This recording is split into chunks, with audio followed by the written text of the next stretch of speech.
Bridge crossing weekend weather forecast calling for cloudy and breezy with a near 100% chance for showers and a possible thunderstorm today. Our high near 60, east wind gusting up to 25 miles an hour. More clouds with showers tonight. You need access to the No, I just want to know the name of it. It's the Selma Post-Herald. Tomorrow morning, early, a 20% chance of showers likely before noon. Otherwise, clouds linger. It will be warmer with a high near 70. Tomorrow night, just clouds, a low of 53. For Sunday, partly sunny and warmer with a high in the mid-70s, a 20% chance of an afternoon shower. More clouds Sunday night, rain chance 20% after midnight, a low of 58. And for Monday, clouds and a 50% chance of showers and a high in the upper 70s. Have a great weekend from WHBB. 1490 WHBB, good morning. And this is the final hour of Viewpoint this morning. And we're kind of switching gears. Well, not really, because the last segment was Attorney Yusuf Salam, and he's an attorney. And I've got, both of you are attorneys? That's also, correct. okay, That's correct. Good. I've got Attorney Victoria Wenger with the Legal Defense Fund and Jared Evans, Senior Policy Counsel. Welcome to Selma. Thank you so much for having us. So I understand you had a pretty interesting travel itinerary, huh? We did. What was the flight like for you? A little bit delayed, but we made it and we're glad to be here. Is this your first trip to Alabama, to Selma? Certainly not to Alabama. We do a lot of work across the South, especially in Alabama. But this will be my 5th Selma Jubilee celebration. Your 5th Selma? What? Oh, really? And this is the 4th Selma for me. Really? Okay. Yeah. So let's back up a little bit. I don't want to assume, I know we have a lot of people who are familiar with the Legal Defense Fund, but give us the history and your role in what you're hoping to accomplish commemorating Bloody Sunday. I'll take it. Yeah, move it right. So we always come here to Selma with a certain level of reverence for the history of the Legal Defense Fund here. When you think about Bloody Sunday, and this is the birthplace of democracy for Black people. If not for the organizing and activism that took place here in Selma, if not for the foot soldiers on Bloody Sunday, if not for the march from Selma to Montgomery, we would not have the Voting Rights Act of 1965. And that's why we call this the birthplace of democracy. And the role that LDF played was that we represented the foot soldiers. We represented Hosea Williams and John Lewis. The model the model that they used here in Selma, combining organizing and legislative advocacy and direct action, is a model that we use today in so much of our other work, and it originated here in Selma. And so the Legal Defense Fund played the role of litigation to pass the Voting Rights Act. Well, and I didn't realize, because I hadn't been, it's been a while, I knew Fred Gray was one of the attorneys. But I don't know that Fred Gray was was he officially with the Legal Defense Fund? He was one of our cooperating counsels here in Alabama. I didn't know that. Yeah, I didn't know that. Jack Greenberg at the time, who was the president and director counsel, he succeeded Thurgood Marshall. Right. And he was the leader of the Legal Defense Fund. But you had Martin Luther King and so many others meeting in D.C. with the president. That was the legislative advocacy. That was the advocacy there. And then you had those who were on the foot of the bridge, Hosea Williams and John Lewis and so many others. That was the direct action. And then you had the Legal Defense Fund in the court, representing these courageous heroes, submitting plans to the courts to say this is what the march is going to look like.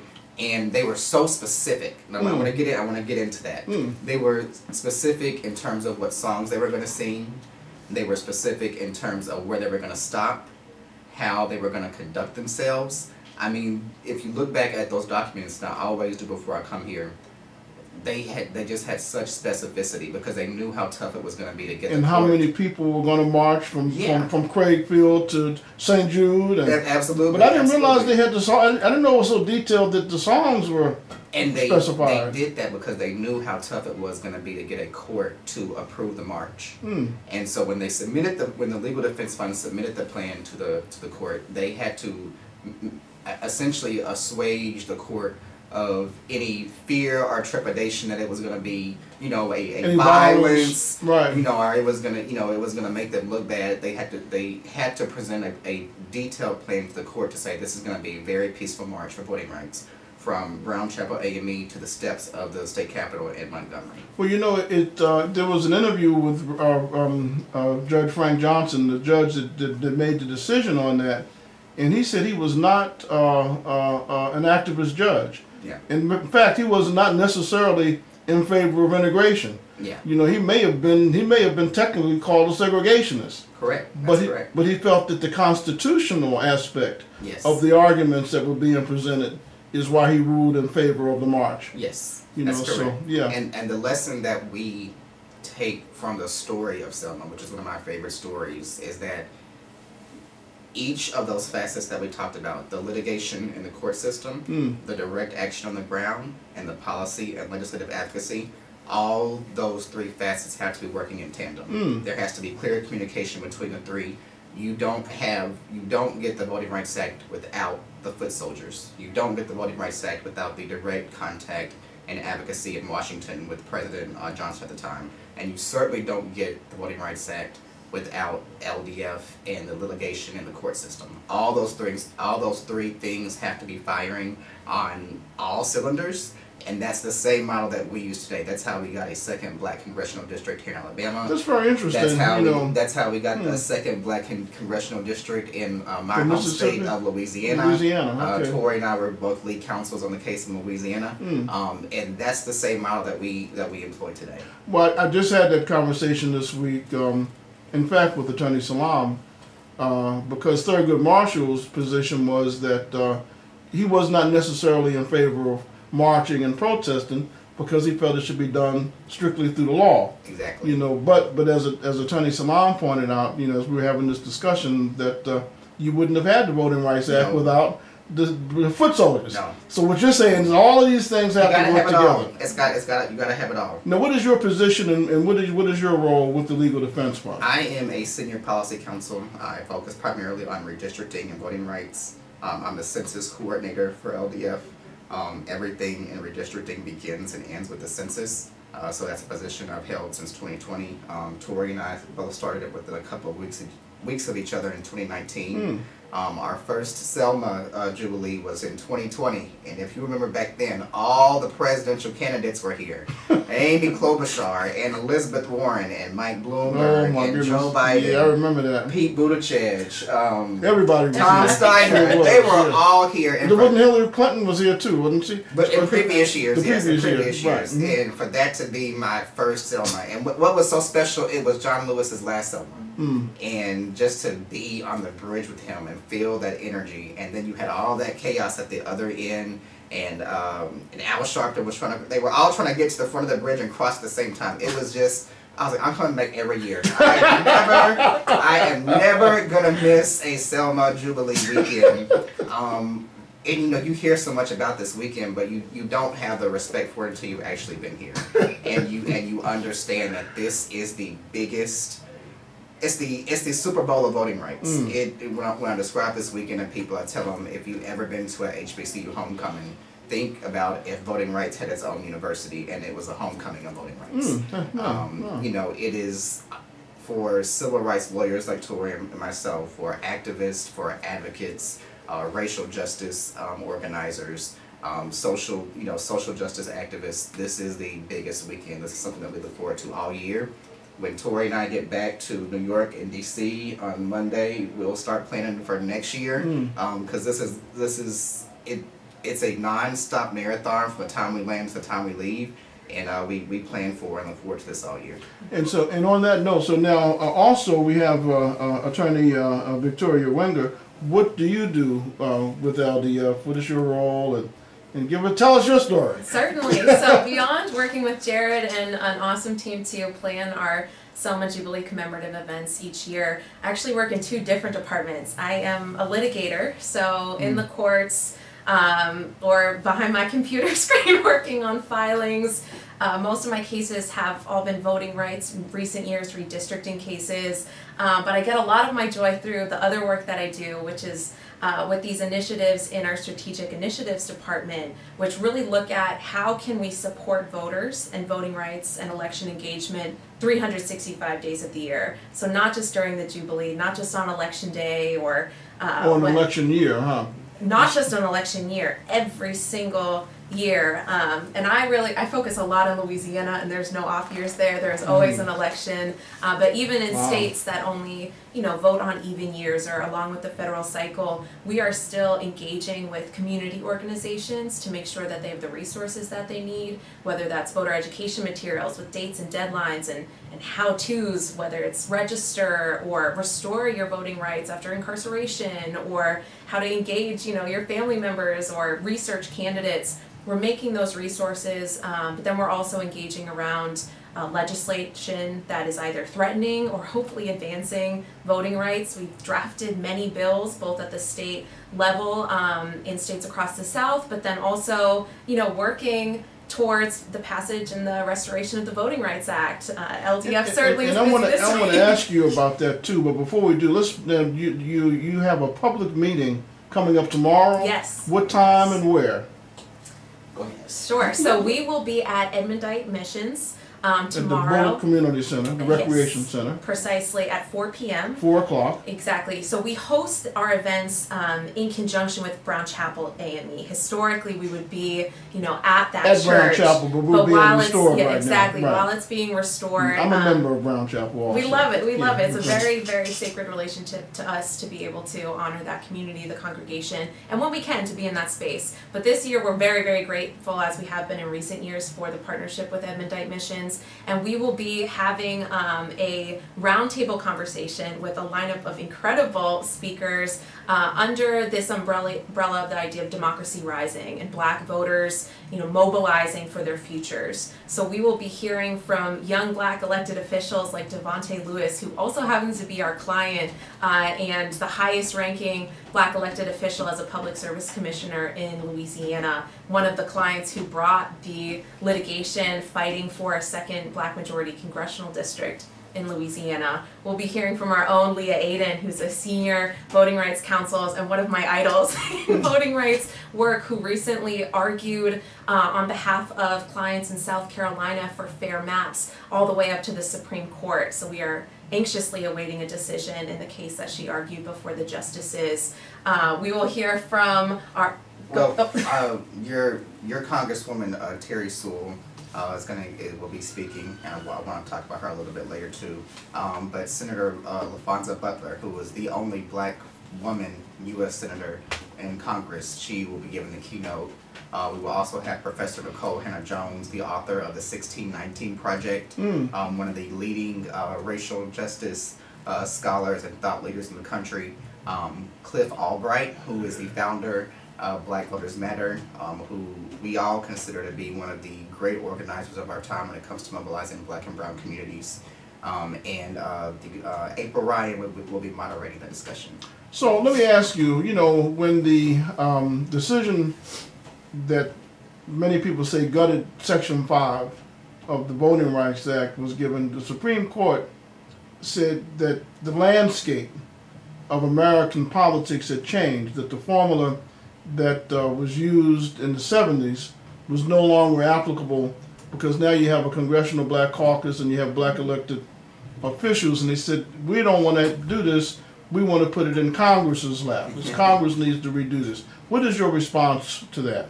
Well, it was Chief Justice Roberts who authored that opinion, and his exact words were that conditions in the South had changed.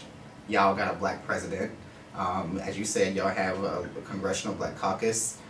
Black leaders have risen to higher positions in government and in the private sector, and that there's no longer a need for pre-clearance. And there would not be a legal defense fund, there wouldn't be an ACLU, there wouldn't be a Mexican American Legal Defense Fund, and so many of the other organizations that exist if what Chief Justice Roberts had said was true, if conditions had changed. Conditions have not changed, they just evolved. So you don't think the conditions have actually changed? They've evolved.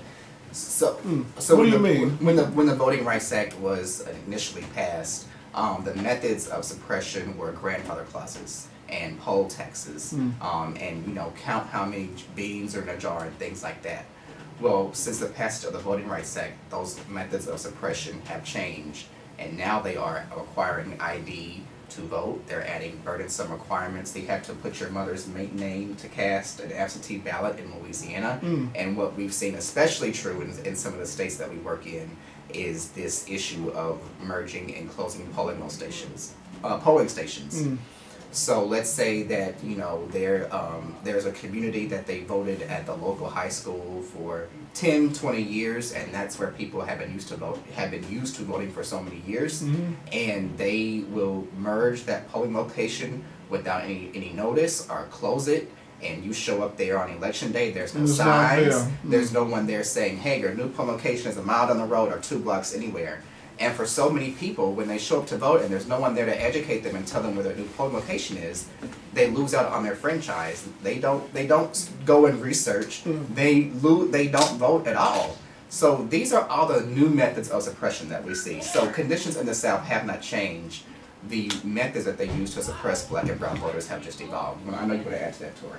Well, it's just, it's a very rainy day outside, and so the quote in the dissent from Ruth Bader Ginsburg in Shelby County Beholder really stands out to me, and what she essentially said is, throwing out pre-clearance when it's been working and continues to work. And pre-clearance was essentially that safeguard, saying that that states with the worst histories of voter suppression have to submit their poll site changes or their new voter ID laws or their redistricting maps to the DOJ, to the federal government for pre-clearance review, essentially for a double check before they can go into effect.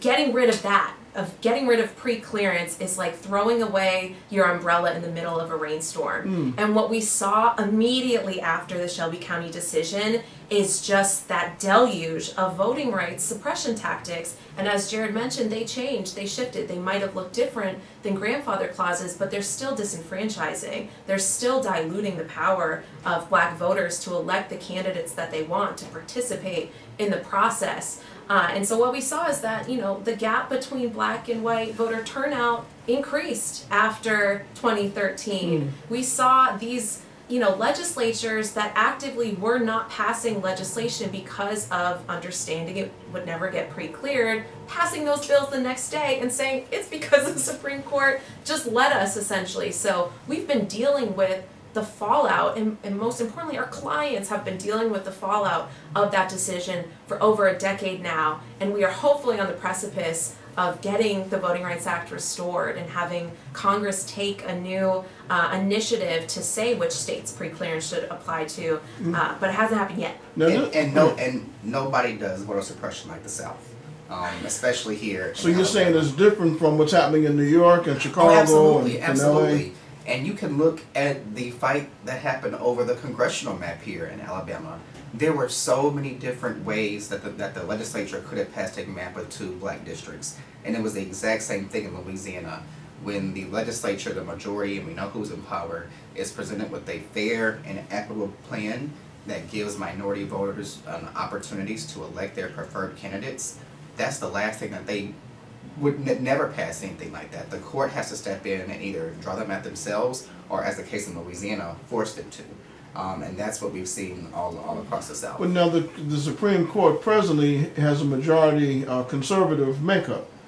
But do you think that that will impact the decision, or do they appear to be activist judges, or are they going to be strict constitutionalists, or what's your read on this? Well, what we can say is that the record of voter suppression and racial animus and racially polarized voting was so strong here in Alabama that even this court, with its 6-3 majority, had to say, okay, this is enough.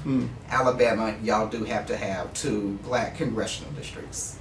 There was an argument a couple of times, that at one point there were some legal arguments that said that it was the extension of the Voting Rights Act every 25 years. Some people were offended by it and wanted to do away with it, but then there were others that said that there was a danger in doing away with that because I guess the argument was that it was already every citizen automatically has the right to vote. That's not true. And that's the legal argument. Yeah, they don't. And then they said the Voting Rights Act of '65 was, in essence, an enforcement tool. So, what is your position on it being renewed the necessity for it to be renewed, every 25 or 30 years, or is the goal to eventually to eliminate that, or what's your legal position? Well, I mean, I think the goal for all of us is to, as civil rights attorneys, be out of a job one day, certainly, to have these constitutional principles of democracy, of fairness, of equality be self-fulfilling and enshrined in our actions, if not our laws. Of course, that's the dream. That's, where we hope this long arc of justice points. But in a practical sense, having the safeguards of the Voting Rights Act is so incredibly important. The Constitution, although I think we're taught in schools this other conception of what it fulfills and what it promises, it doesn't have affirmative language that says, every American has the right to vote. The way that the right to vote has been read into or amended into the Constitution is through this other framing that, you can't take the right to vote away based off of gender, 19th Amendment, or, based off of race, 14th and 15th Amendment, based off of age or other condition.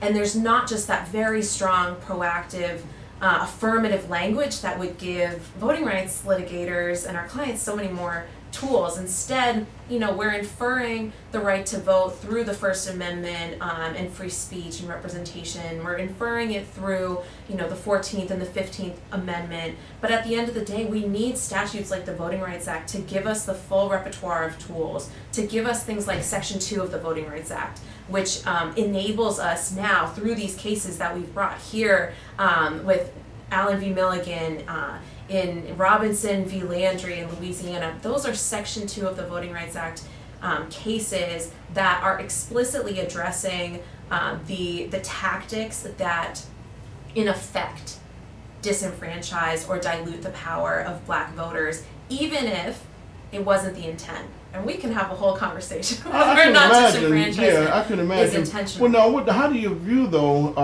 and explain the obvious increase in numbers of black elected officials?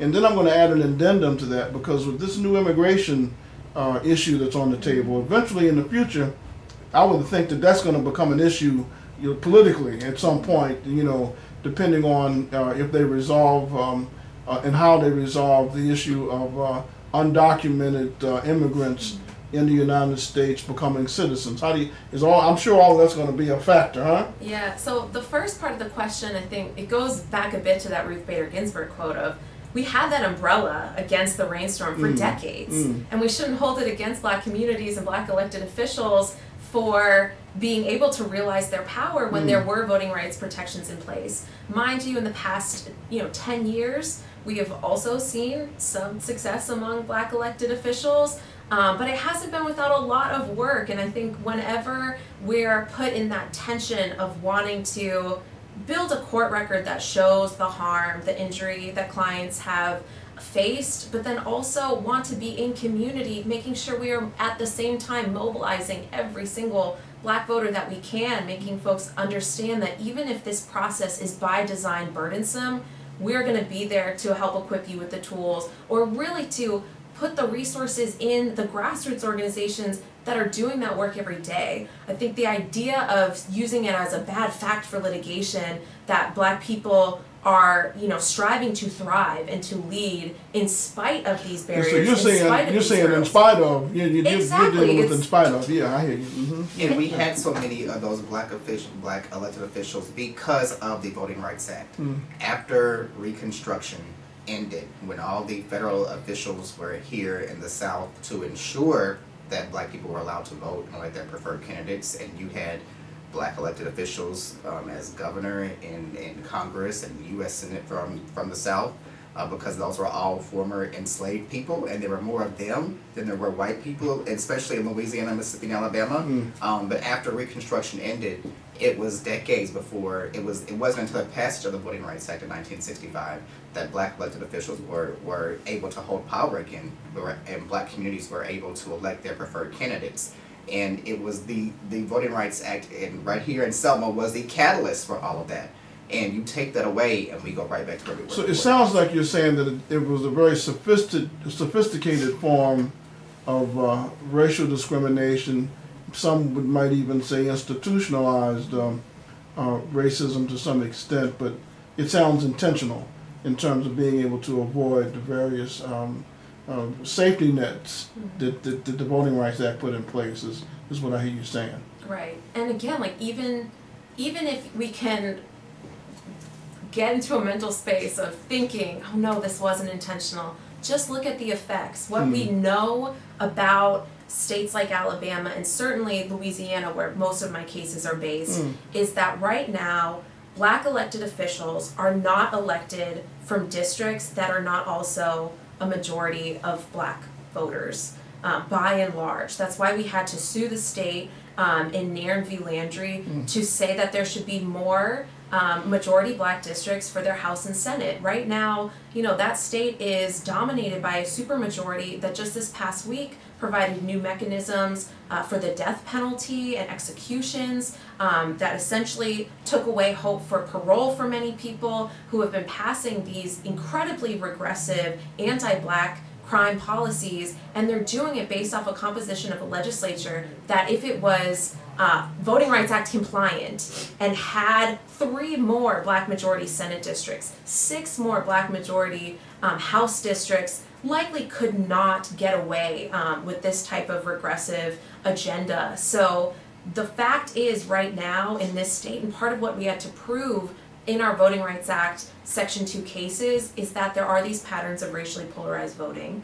And unless black voters are given a majority in districts, and those districts are designed to account for that, they're often not going to be allowed to elect their candidates of choice. So many of the black elected officials who have succeeded, who have come into power, have done so within districts that were created because of Section 2 enforcement and lawsuits brought by groups like LDF. The one black majority district in Louisiana right now was the product of an LDF lawsuit in the 1980s. The second district is only going to be realized now because of a lawsuit from LDF. It's interesting. What about now Louisiana? I understand you guys have parishes. Yes. Now how is that different? How does that play out as opposed to Alabama with congressional districts or wards? It's essentially the exact same thing. Parishes are our version of counties. There are 64 in Louisiana, and it's the exact same form of government. Okay, Yeah. That's interesting. Okay. But the unique thing, though, about our voting rights litigation, and to show you how much this means to both sides, is that there is not a single amount in controversy. We are not asking for a dollar amount. And typically, when you see protracted litigation like this, we sued in Louisiana in 2022. LDF sued in Alabama in 2021, and usually when a case goes on for years and years, and there's all some money involved. Yeah, when it goes up to the Supreme Court, and So you guys don't get you don't get reimbursed for legal fees? You can, but sometimes we forfeit those just to get Well, Yeah. just to get a decision. Yeah. So there's no amount of controversy. It's all about power. Wow. It's all about having, in both of these cases, in Louisiana and Alabama, we're suing for a single seat. That's just one seat, and it's taken years of litigation to get resolution. So why do you think you have so much fierce opposition to, and it sounds like, to a minimal amount of seats? Well, because the other side, and you know who I'm talking about when I say that, they know that if another black person is elected from Alabama and goes to Washington, D.C., and they know that if another black person is elected from Louisiana that goes to Washington, D.C., To balance the both power. of those people are going to be in favor of the John Lewis Voting Rights Advancement Act, which would restore Section 5. And I'm going to talk about that in a few minutes. Let's take this break, and then we want to remind people that if they want to participate, the program is free. Yes, On tomorrow, absolutely. they can Yes. come. Let's take this break, and we'll be back with more. Our guests this morning are 2 attorneys From the Legal Defense Fund, Attorney Victoria Ringer and Attorney Jared Evans. Attorney Evans is out of New York City. And Attorney Winger from Washington, D.C. I don't know that there's much of a difference between the two cities. It's actually the other way around. It's the other way around? Yeah, I'm in D.C. tourism. Oh, okay, I'm sorry, yeah. It's all good. It's all When good. our teams are playing against each other, we'll say that there's differences. But Yeah, other than yeah. that, Other they're than that, just it's the colder than here. Very good. Very good. We'll be back with more right after this.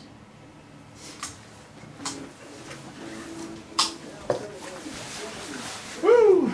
Man, we're still on Facebook, so I always warn my guests so we don't have any slip of a tongue. Or, No, it's all good. if you're going to talk bad about The hot somebody, mic. Yeah. We only talk bad about vote suppression. yeah, or one of the judges is going to hear your case, Never, you know. never. Now, are you a native of Selma?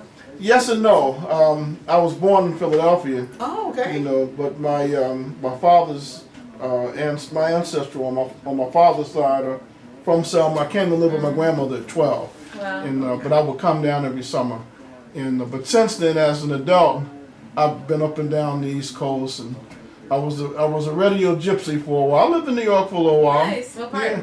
I started in I lived in Harlem, I lived in That's where I Brooklyn, started. I lived in the Bronx, Nice. and when I left, I was living in Midtown Manhattan Oh wow. on Okay. Broadway. Nice. Yeah, so I know my way around New Yeah, York. there you go.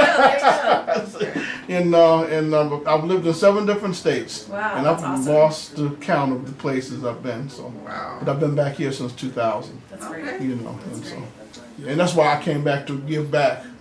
You Oh, know, that's we got a lot of issues that we're working on. Oh, yeah. And I'm not the only one. Others have come back as well. We've made some sacrifices, not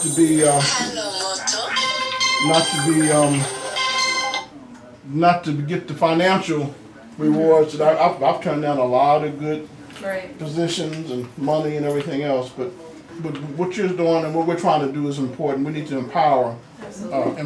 folk. Yeah. Let me see here.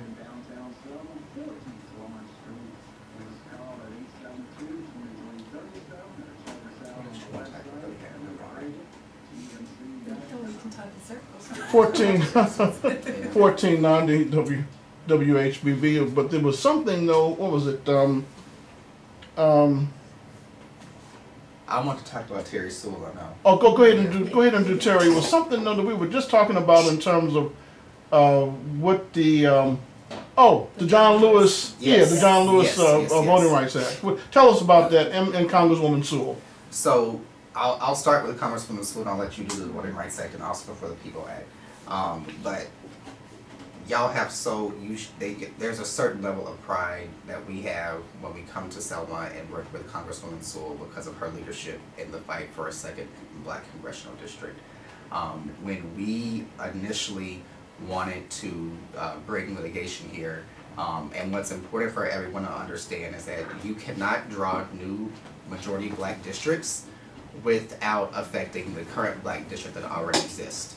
Most of the time, in places across the South, that single Black district is packed, meaning they combine Black people from across the state in all this kind of crazy shapes and put them in like one a district. jigsaw puzzle. Huh? Yes. And here in Alabama, you know, Congresswoman Sewell's attitude was, I don't care what y'all draw. Don't consider my political interest. Don't consider what's best for me. Draw what's best for for Black voters. Their interests are forefront. Their interests are foremost. Draw the map that's going to stick up best to court scrutiny. Court scrutiny. I'm going to run in whatever y'all draw. And it's not about me. It's about the Black voters. And I just can't say enough about how much her leadership meant to us in that case.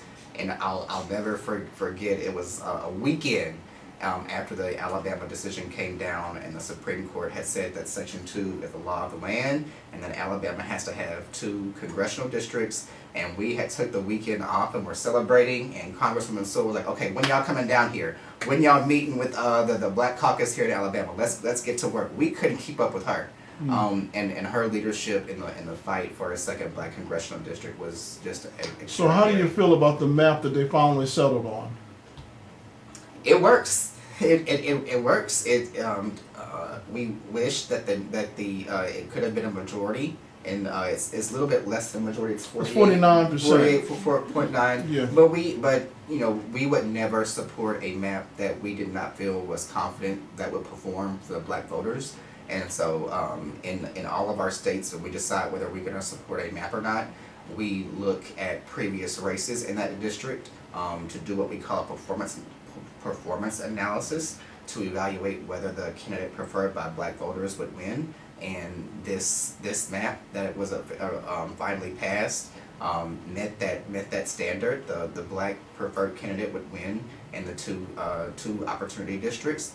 And so we're confident that this fall another minority will be elected to join Congresswoman Sewell and the Congressional Black Let's talk Caucus. about that concept for a minute. Because back in the day, back in the 70s, I seem to remember that in Alabama there was a lawsuit, and the language basically said that in order for a black elected official or black official to become elected, that it had to be a 70% black population. That was during that time. Yeah. I don't know if that is the same now, but when you use the term candidate of choice from the black community, minimally we know that if you've got a 49% population, you have a say-so in whoever is elected, Yeah. regardless of what color they are. So Yeah, and sometimes the black preferred candidate is a white person. Sometimes that's a Hispanic person, and sometimes that's a Native American person.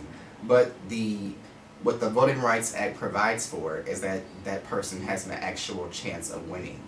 That black voters actually have the opportunity to elect their candidate of choice, and that's why in Alabama and so many of our other places where we work, the language that's used is opportunity districts, meaning that if turnout is high and black voters actually, come out and vote, they got a shot. They have an opportunity. Right, That's, I got you. That's that language. Yeah, okay, yeah. So talk about the Voting Rights Act, though, Tori. Yeah, well, and so one thing to add as well, part of what we emphasize in our work and in the protections of the Voting Rights Act is it's protecting voters. It's not protecting one elected official or another. It's not promising that the next congressperson from Alabama is going to be black themselves. They very well might be, but it's really about, do black voters get to choose? Do they have an opportunity to have a choice and have a voice in these outcomes, and who is accountable to them? And as a community, can they unite not only at the ballot box, but again in that accountability, in holding their elected officials accountable to the policy changes that they want to see happen, like the John Lewis Voting Rights Advancement Act. So the Shelby County v. Holder ruling that gutted the VRA happened in 2013. It's 2014 now. It's a decade that we've been without that protection. And so what the John Lewis Voting Rights Advancement Act does is it creates a new formula. It creates a new set of criteria for which states or hometowns, which cities, which jurisdictions have to comply with that pre-clearance process, have to submit their voting changes, whether it's a small, I wouldn't even say small, but whether it's an administrative decision like where a polling site is going to be located, or passing a full omnibus bill that changes registration requirements and removes Sunday voting in some states and now requires ID and extra signatures and bans vote by mail, whatever else are these mechanisms that black voters have used in states across the country. It's setting up a range of criteria to say, if a jurisdiction is checking all these boxes, doing all these offenses, being guilty of voter suppression in these types of ways,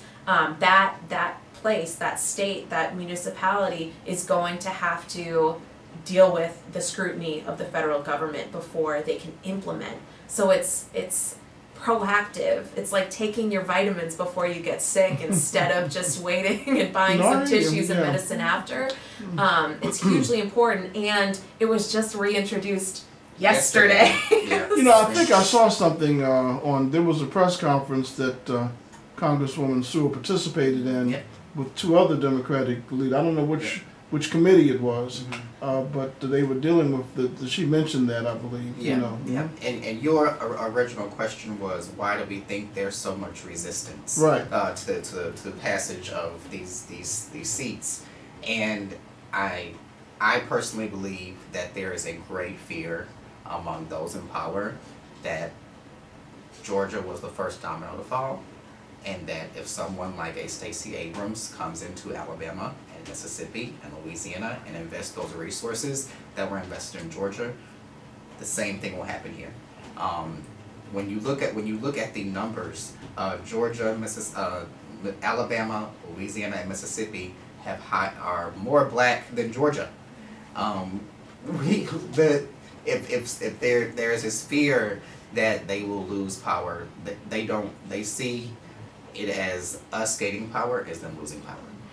You remind me of Ron Brown, you know, when you say that, because and he was Bill Clinton's national campaign manager. Yeah. But he obviously, from the time that I remember listening to some of his comments, he implied that if you understand the science of politics and the science of political organizing, that you can overcome the racial problems. Yes. And so that's what I hear you saying. Absolutely. And Tori talked about the restoring the Voting Rights Act, but there's also another bill that is a priority for this administration, which is the For the People Act.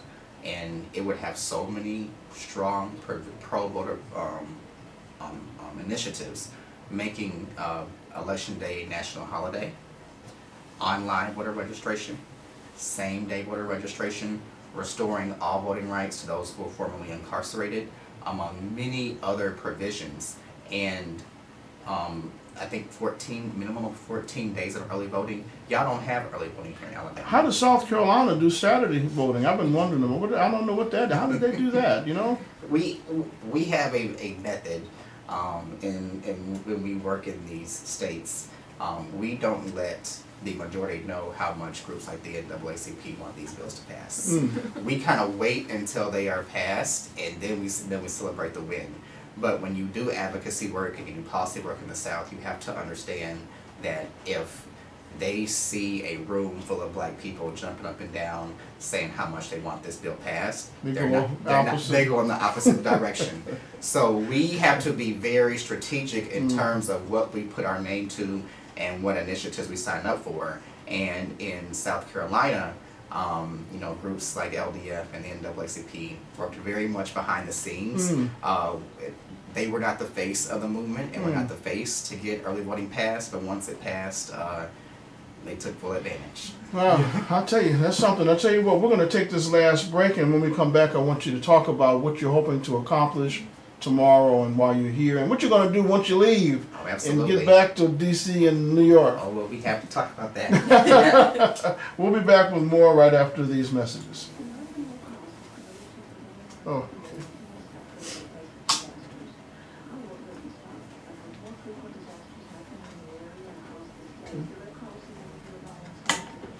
Heart. So how long have you been doing this radio show? Oh, this show I've been doing for 15 years. Wow, awesome. Yeah. I've been around. I started in radio when I was a teenager, and I've worked. Thank you. Shop and save. I've worked Richmond. I've worked Philly. Market on Highway I've worked 22 Georgia, with a small, delicious Florida. ribs. I've owned two stations. Wow. Yeah, so I've been in the game. I started at 14. I'm 64. I've been in the business 50 years. Good for you. Yeah. I hope you have a party this year. Yeah. Well, actually, it will be my 50th anniversary in November, and I publish a website. You know, I have a website and a newspaper. That's awesome. So I've been at it a long time. That's great. On Highway 22 in Valley Grant. Well, we have organizers and attorneys who are specifically assigned to voter engagement in Alabama. And so around election, I'm staying Tuesday to help with voter protection work during Super Tuesday. We've got other staff who will be around. So we would love to have you connect with them, and if they can ever talk about opportunities to volunteer, how to get out and vote, any of the dates and deadlines around elections, we'd love to have them. Yeah, we'd love to. make Yeah, resource. in fact, so we're going to be here until Tuesday.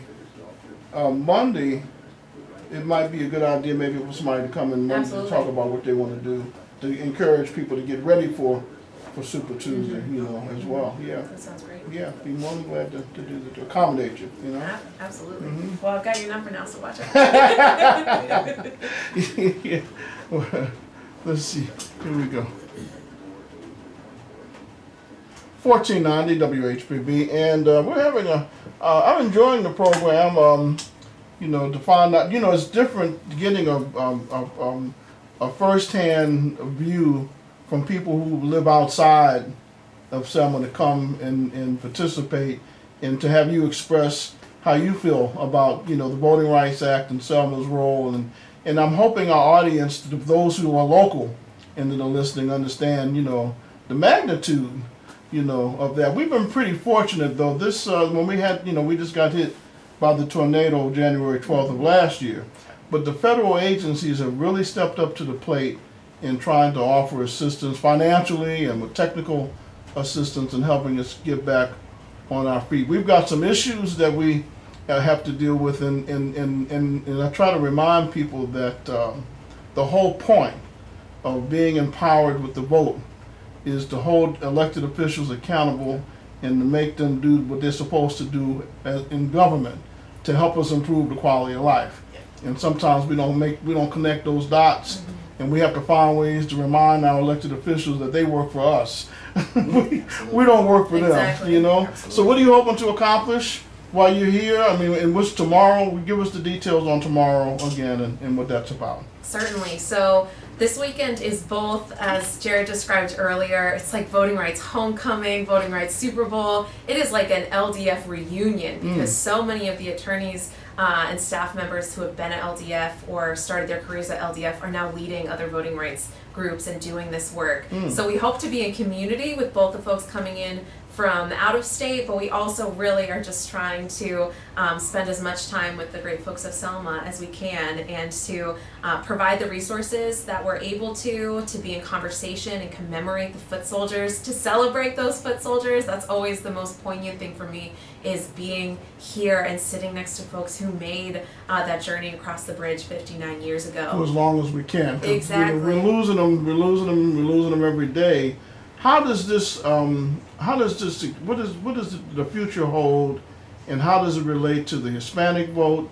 I noticed in Michigan, the Muslim community garnered enough protest votes to be considered to be on the radar screen, you know, and other special interest groups. How does it all play out with you guys? No, it all plays out because LDF, our work is primarily focused on the South, where the legacy of the Confederacy and Jim Crow is strongest. But we have so many other partner organizations, like the Mexican American Legal Defense Fund, like Asian Americans Advancing Justice, that represent those communities. And the same type of voter suppression that we see across the South is the same type of voter suppression that's used in places like Oklahoma and North Dakota and South Dakota against Native American tribes. You know, a lot of people take for granted that there are polling locations throughout our areas, but there are many states like Oklahoma who don't have polling locations on Native American reserves. The type of voter suppression we see in the South against Black and brown people is the same type of voter suppression that's used in places like Texas and Arizona against Latino Americans. And so the Voting Rights Act, It's a model. It's used as a model. It's a model, and because of all of those provisions don't just say Black people only. Right. The language that's used is racial minorities, and so that includes everyone. Everybody. Yes, everybody. Right. Yeah, absolutely. Yeah, that's very interesting. Yeah. So, and then tomorrow you're going to have, who's going to be on your panel? Is it a panel discussion? Yes, or? it is our panel discussion. Your Congresswoman Terry Sewell will be speaking. Senator LaFonza Butler, who was senated to the U.S. Senate last year, who was the only Black woman senator in the United States Senate representing California. She will be giving the keynote. We will also feature Cliff Albright, who was the founder and mastermind behind Black Voters Matter. There will also be Professor Nicole Hannah-Jones, who is the author of the 1619 Project, and is a leading racial justice and equity scholar in the country. Our colleague Leah Aiden, who recently argued before the Supreme Court. Leah, by many standards, is the top Black woman voting rights lawyer in the country. She will be speaking about her experience. Our President and Director of Counsel, Janae Nelson, who is the 8th President and Director of Counsel of the organization that was founded by Thurgood Marshall, and our very dear friend, Commissioner Devontae Lewis, who is historic in his own right. He is the first LGBT state official in the entire state, and the first black LGBT official of any kind to be elected in Louisiana. And our theme is, Devontae's also a named plaintiff in our congressional litigation in Louisiana. And DeWanna Thompson, DeWanna Thompson, who is a activist right here in Alabama. She works with the Birmingham Civil Rights Project. So it's an all-star panel. It will be at Edmond Dyke Missions at 4 p.m. tomorrow, and the theme is Democracy Rising, and we will look at and talk about the past year, what's happened in voting rights, and look ahead between now and the election. Go ahead. And we've got a catered reception after if anyone's hungry. It's all free. There's going to be stickers and posters and a lot of people that love doing voting rights work, so we just hope to be in community with anyone interested. And where do you go from here? After Super Tuesday and you go back home, what's next on the agenda? There are primary elections in Georgia, and in Texas, and Louisiana, and in Florida. The work of the Legal Defense Fund, our voting rights work, is as I mentioned, it's focused in the South, Texas, Louisiana, Mississippi, Alabama, Georgia, Florida, and South Carolina, the core South, where the legacy of Jim Crow and Confederacy is the strongest. And so we'll be working in all of those states to mobilize voters, and particularly in Louisiana and Alabama, we'll be educating voters on these new black districts that they have opportunity for. Well, now, if you're not winning any financial benefits, rewards from these victories, how do you survive financially? Well, LDF luckily has funders and has been around for over 80 years. And shout out to our development department for keeping us afloat. Yeah. But it really is. I mean, there are folks that litigate civil rights for profit, voting rights for different incentives other than the voters, and to not have to worry about any of that and just be invested in carrying on this legacy, but also matching this moment and just funneling whatever support we can into our clients and into the communities we serve. Well, you have to have a passion for this kind of work. Oh, I you know have you to, do yeah. anyway. Anytime you do nonprofit stuff. It is a tremendous privilege to be a civil rights lawyer for the Legal Defense Fund. When you think of the history of this organization, founded by Thurgood Marshall, when you think of LDF's history here in Alabama, and Selma in particular, representing and being counsel for the foot soldiers, and For Bloody Sunday, and the Selma Montgomery March and all of that, yeah. Tori and I both consider it a tremendous privilege to do this work on behalf of Black and Brown communities. And everyone who works at LDF, we're very passionate about this, and we're both kind of fulfilling our childhood dreams of being civil rights lawyers. So we're very lucky. Well, Attorney Winger, you're not black or brown. I mean, if you're on Facebook, it's obvious that she's not black or brown. Well, I why can are attest you? to it for folks just listening in. I think that's part of what is so poignant and like personally moving about Selma and this history. And I'll try not to get emotional, but I mean, I'm a white woman from New Hampshire. I was born in Boston, which certainly has a legacy of its own issues and race relations. And Bloody Sunday, the March to Montgomery, was this collaboration where Multiracial. where black people here allowed white people to march beside them, like provided a level of trust and openness to died. Exactly. The attorney that just left, Yusuf Salam, his Christian name is Joseph Sales. His sister was the woman that Jonathan Daniels took the shotgun blast for and was killed instantly. Ruby Sales. That was his sister. Jonathan Daniels was white. Right. Jonathan Reed was white. Balaluzzo was an Italian housewife. Yeah. People forget that there was a lot of black and white and other ethnic groups that participated, in the Selma movement. So, right. And it's a history and it's a legacy that I don't think anyone that does this work, especially white people, especially folks from the North, can take lightly. So it's a privilege of a lifetime just to be trusted by clients, to be in community, and to be part of this history. And I think it's a privilege that was modeled and that is accepted and that is part of our strategy and the promise of a multiracial democracy because of the example that black folks from Selma, Alabama, and a few white folks from the north set 59 years ago to show what's possible The when we come beloved together. community, huh? Precisely. Well, thank you guys. Thank you for what you do, and thank you for coming on. And we may have somebody here Monday from the Legal Defense Fund for preparing for the voting that takes place on Tuesday. And I will see you around. Absolutely. Absolutely. Okay. You guys have a good day. Thank you so much for having Yes, us. thank It's an honor to be you. here. Yes, sir. It's an honor to have you. Thank you for listening. I'll see you Monday morning. The good Lord willing, stay tuned for Fox News on WHBB Selma. It's 10 o'clock. Whew, all right. Thank Yeah. you. Well, that was the longest hour I've had in a long time. That was an hour already? Yeah, we went through a lot of information, you know. Yeah, Usually yeah. the hour goes quick, Yeah. but that one didn't go so quick. I'm glad to see that. And our video, this is going to go on the website also.